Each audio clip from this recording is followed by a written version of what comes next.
Prioritize communication and technology. Communication and technology are critical for managing a multi-site expansion and are often overlooked. Now, there's nothing wrong with doing things the way they've been done for hundreds and hundreds of years, but utilize the tools that are available to us now.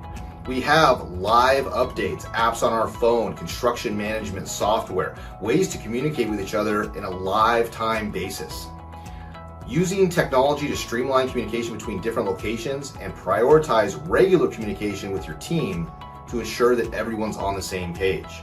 This is something that I don't see utilized enough, and I'd really like to emphasize. Communication, communication, communication. If you look at projects across the country and the reasons for their cost overruns, their change orders, all in all failures, communication is over 50% of the time the culprit. If you keep good communication on your team, everyone's on the same page, utilize technology to do it, you'll have more success.